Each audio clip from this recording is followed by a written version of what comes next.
CM Telangana Revanth Reddy ने कहा है कि वो सरकारी मुलाजमीन के मसाइल से बखूबी वाकिफ हैं। मुलाजमीन की तंजीमों से मुज़ाकरात के लिए डिप्टी चीफ मिनिस्टर मल्लू भट्टी विक्रमार्का की क़यादत में काबीनी सब कमेटी तश्कील देने का ऐलान किया। सब कमेटी में डी श्रीधर बाबू और पूनम प्रभाकर को बहैसियत अरकान शामिल करने का तयक़ुन दिया।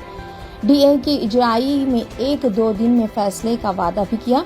तेलंगाना गेजेटेड ऑफिसर्स और मुलाजमीन की जॉइंट एक्शन कमेटी के नुमाइंदों ने चीफ मिनिस्टर तेलंगाना रेवंत रेड्डी व वज़रा से 3 घंटों तक मुलाकात की और अपने 51 मसाइल पर तबादला ख्याल किया। इस मौके पर चीफ सेक्रेटरी शांति कुमारी, हुकूमत के मुशीर डॉक्टर के केशव भी मौजूद थे। चीफ मिनिस्टर रेवंत रेड्डी ने सरकारी मुलाजमीन के नुमाइंदों को बताया कि गुज़िश्ता 10 माह में 6 गारंटी पर अमल के अलावा किसानों के खर्च मुआफ किए गए हैं। अब सरकारी मुलाजमीन के मसाइल पर तवज्जो देने का वक्त है। रियासत की माली हालत ठीक नहीं है, इसके बावजूद वो हुकूमत मुलाजमीन के मसाइल की एकसुई के लिए अहद की पाबंद है। सारे मसाइल को एक साथ हल करने की बजाय आहिस्ता आहिस्ता तमाम मसाइल को हल किया जाएगा और इसमें मुलाजमीन ताउन करें। दिवाली त्यौहार के बाद काबीनी सब कमेटी से मुलाकात करके अपने मसाइल पर तबादला ख्याल करें। सदर प्रदेश कांग्रेस महेश कुमार गौड़ ने कहा है कि बीआरएस दौरे हुकूमत में इख्तिदार के बेजा इस्तेमाल के जिम्मेदारों के खिलाफ अनकरीब रेड बुक खोलकर कार्रवाई की जाएगी। गांधी भवन में मीडिया के नुमाइंदों से गैर रस्मी बातचीत करते हुए महेश कुमार गौड़ ने कहा कि बीआरएस दौरे हुकूमत की तमाम बेकायदियां और उसमें मुलविस अफराद की तफसीलात रेड बुक में दर्ज हैं। 10 साल इख्तिदार में केसीआर ने किसानों के साथ धोखा दिया और इंतखाबात से ऐन क़ब्ल दलित बंधु और रैत बंधु स्कीमात का ऐलान किया गया ताकि किसानों और दलितों के वोट हासिल किए जा सके। उन्होंने कहा कि मरकजी हुकूमत के सियाह क़वानीन के खिलाफ एहतजाज करने वाले किसानों पर पुलिस के जरिए मज़ालिम ढाए गए। उन्होंने सवाल किया कि उस वक्त बीआरएस कायदीन ने किसानों से मुलाकात क्यों नहीं की। उन्होंने कहा कि बीआरएस ने बीजेपी की मरकजी हुकूमत से मुखालिफ किसान क़वानीन के बारे में कोई सवाल नहीं किया। उन्होंने कहा कि केटीआर को चीफ मिनिस्टर के बारे में इजहार ख्याल का कोई हक नहीं है। मूसी रिवर फ्रंट प्रोजेक्ट के बारे में बीआरएस और बीजेपी के इल्जामात को मुस्तरद करते हुए महेश कुमार गौड़ ने कहा कि तफसीली प्रोजेक्ट रिपोर्ट की तैयारी के लिए 140 करोड़ जारी किए गए। इसके अलावा प्रोजेक्ट पर 1 रुपया भी खर्च नहीं किया गया। जर्मनी के रेनीलैंड रियासत से ताल्लुक़ रखने वाले अरकान पार्लियामेंट ने आज तेलंगाना असेंबली का मुआयना किया। जर्मनी इंडिया पार्लिमानी फ्रेंडशिप के तहत जर्मनी के अरकान पार्लियामेंट हिंदुस्तान के दौरे पर हैं। रेनीलैंड रियासत के स्पीकर हेनरी के हेरिंग की क़यादत में अरकान पार्लियामेंट ने स्पीकर तेलंगाना असेंबली गड़ियम प्रसाद कुमार और सदर नशीन कानून साज council G Sukhender Reddy, deputy chairman council Banda Prakash और सेक्रेटरी लेजिस्लेचर नरसिम्हाचार्यलू से मुलाकात की। अरकान पार्लियामेंट ने तेलंगाना में तरक्याती स्कीमात के बारे में मालूमात हासिल की और असेंबली और कौंसिल की कारकर्दगी के बारे में इस्तिफसार किया। दोनों ममालिक के दरमियान ताल्लुकात बेहतर बनाने के कई मौज़ूआत पर बातचीत की गई। स्पीकर प्रसाद कुमार ने कहा कि 2014 में अलहदा तेलंगाना रियासत का क़याम अमल में आया और असेंबली के 119 जबकि कौंसिल में 40 अरकान हैं। उन्होंने बताया कि असेंबली में अरकान को अवामी मसाइल पेश करने की मुकम्मल आज़ादी है। सदर नशीन कौंसल जी सुखविंदर रेड्डी ने कहा कि निज़ाम दौरे हुकूमत में असेंबली की इमारत तामीर की गई थी। ख़दीम इमारत को 49 करोड़ से तज़यीन नौ करके अनक़रीब क़ानून साज कौंसिल के लिए मुख्तस किया जाएगा। हैदराबाद में वाक़ई शमशाबाद एयरपोर्ट के हुकाम ने त्यौहारों के सिलसिले में मुसाफिरीन पर जोर दिया है कि वो अपनी रवानगी के सिलसिले में पेशगी तौर पर मनसूबा तैयार करें और कैब्स की किल्लत व मुसाफिरीन की बढ़ती हुई तादाद के पेश नज़र जल्द एयरपोर्ट पहुंचे। GMR की जानिब से जारी की गई एडवाइजरी में बताया गया है कि दिवाली के पेश नज़र सफरी सरगर्मियों में इजाफे की तौक़्क़ो है। एडवाइजरी में निशानदेही करते हुए कहा गया है कि कैब्स की कमी मुसाफिरीन के सफ़र को मुतासर कर सकती है। सुप्रीम कोर्ट के अहकामात की खिलाफ वर्जी करते हुए गाड़ियों पर सायरन का इस्तेमाल करने वालों की शिनाख्त के लिए सिटी पुलिस कमिश्नर की हिदायत पर ट्रैफिक पुलिस ने वेस्ट जोन में खुसूसी मुहिम चलाई। ट्रैफिक DCP राहुल हेगड़े और west zone traffic ACP Kutta Hari Prasad की हिदायत पर जुबली हिल्स क्लब, पंजागुट्टा, NTR ट्रस्टबॉर्न चौराहा, अमीरपेट के करीब 42 गाड़ियों पर लगाए गए सायरन निकाल दिए गए। सुप्रीम कोर्ट के मुताबिक सायरन सिर्फ पुलिस की सरकारी गाड़ियों, एम्बुलेंसों और VIPs की गाड़ियों के लिए इस्तेमाल किए जा सकते हैं जिन्होंने खुसूसी इजाज़त हासिल की हो।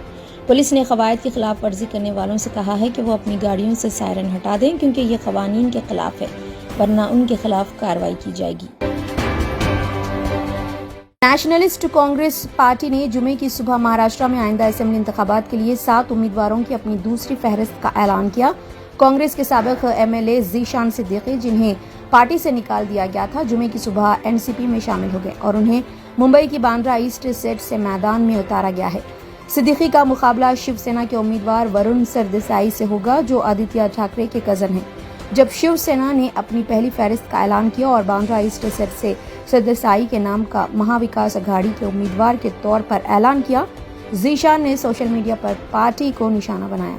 ایکس پر ایک پوسٹ میں ذیشان نے کہا تھا کہ پرانے دوستوں نے باندرا ایسٹ سے امیدوار کا اعلان کیا ہے، دوستی کی پیروی کرنا ان کی فطرت کبھی نہیں تھی، اب عوام فیصلہ کریں گی، پوسٹ میں لکھا گیا۔ ذیشان نے 2019 کے اسمبلی انتخابات میں غیر منقسم شیو سینا کے امیدوار کو شکست دی تھی۔ اس وقت سینا کے اندر ہونے والی بغاوت میں بھی انہیں مدد ملی تھی۔ اس بار ان کے اور شیو سینا کے درمیان براہ راست مقابلہ ہوگا۔ NIA نے جیل میں بند گینگسٹر لارنس بشنوئی کے چھوٹے بھائی انمول بشنوئی کی گرفتاری کی اطلاع دینے والے کو 10 لاکھ روپے کے انعام کا اعلان کیا ہے۔ NIA عہدیداروں نے جمعے کو کہا ہے کہ انمول بشنوئی، جو اپریل میں اداکار سلمان خان کی ممبئی رہائش گاہ کے باہر فائرنگ کے واقعے میں مبینہ طور پر ملوث ہونے کی وجہ سے نیشنل انویسٹیگیشن ایجنسی کے راڈار کے تحت ہے، اس کو بھی انسداد دہشت گردی ایجنسی کی انتہائی مطلوب فہرست میں ڈال دیا گیا ہے۔ حکام نے بتایا کہ انمول بشنوئی عرف بھانو، جس کے بارے میں خیال کیا جاتا ہے کہ وہ کینیڈا میں رہتا ہے اور امریکہ کا باقاعدہ سفر کرتا ہے، اس پر انعام کا اعلان گزشتہ ماہ کیا گیا تھا۔ انمول بشنوئی کو ممبئی کے باندرا میں 12 اکتوبر کو مہاراشٹر کے سابق وزیر بابا صدیقی کے قتل کے پیچھے بھی مبینہ طور پر ہاتھ بتایا گیا ہے۔ سمندری طوفان دانا آج ریاست اڈیشہ کے ساحل سے ٹکرا گیا، جس کی وجہ سے درخت اکھڑ گئے، کئی علاقوں میں بجلی کی تاریں ٹوٹ گئی اور مغربی بنگال میں ایک شخص کی موت بھی واقع ہو گئی۔ طوفان نے 100 سے 110 کلومیٹر فی گھنٹے کی رفتار سے دھمرا کے درمیان لینڈ فال کیا۔ سمندری طوفان دانا کے لینڈ فال کا عمل آدھی رات کے قریب اڈیشہ کے ساحل پر بھدرک، کندرپارا، بالاسور اور جگت سنگھ پور کے اضلاع میں 110 کلومیٹر فی گھنٹے کی رفتار سے ہوا اور انتہائی تیز بارش کے ساتھ شروع ہوا۔ ہندوستانی محکمہ موسمیات نے صبح 10 بجے کے قریب ایک اپ ڈیٹ میں کہا کہ لینڈ فال کا عمل مکمل ہو گیا ہے اور سسٹم کو لینڈ ماس میں داخل ہونے سے کم از کم 8.5 گھنٹے لگے۔ اس طوفان کو دانا خطر نے نام دیا ہے۔ اس دوران اڈیشہ میں درختوں کے اکھڑ جانے اور پانی جمع ہونے کی بھی اطلاعات ہے۔ وزیر اعلیٰ موہن چرن مانجھی نے دعویٰ کیا ہے کہ ریاستی حکومت نے اس آفات سماوی سے بہتر طور پر نمٹنا ہے۔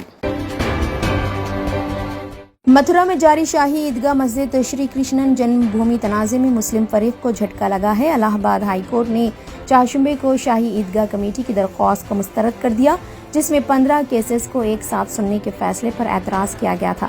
عدالت نے کہا کہ تمام کیسز ایک ہی مسئلے سے متعلق ہیں، اسی لیے ان کی مشترکہ سماعت مناسب ہے۔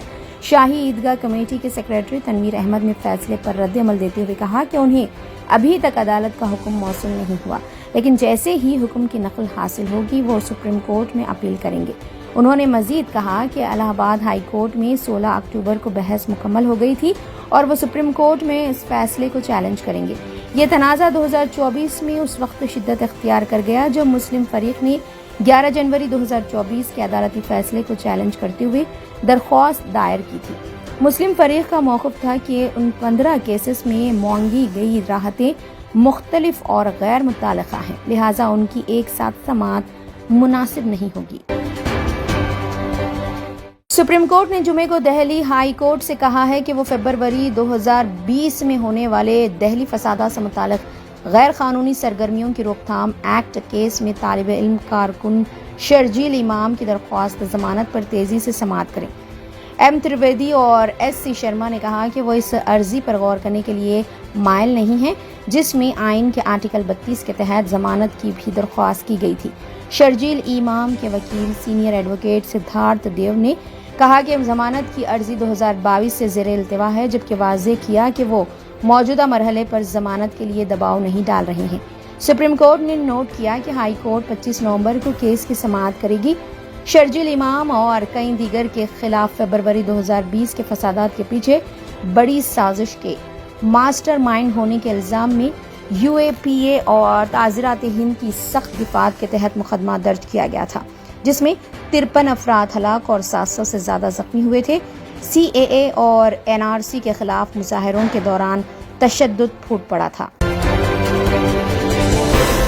डॉक्टर साबरीज आई हॉस्पिटल वाक़े एतबार चौक हैदराबाद। पुराने शहर में आंखों के अमराज के लिए बेहतरीन hospital. Doctor Asad Sabri consultant cornea cataract and refractive surgeon की निगरानी में चलाया जाने वाला doctor Sabri's eye hospital state of the art infrastructure और सहूलतें, असरी मशीनों से लैस, कम से कम फीस में मरीजों का इत्मीनान बख्श इलाज। आंखों के कामयाब ऑपरेशन के लिए मौजू नाम doctor Sabri's eye hospital. Outpatient के लिए भी दवाखाना विजिट किया जा सकता है। डॉक्टर साबरीज आई हॉस्पिटल, एतबार चौक, हैदराबाद।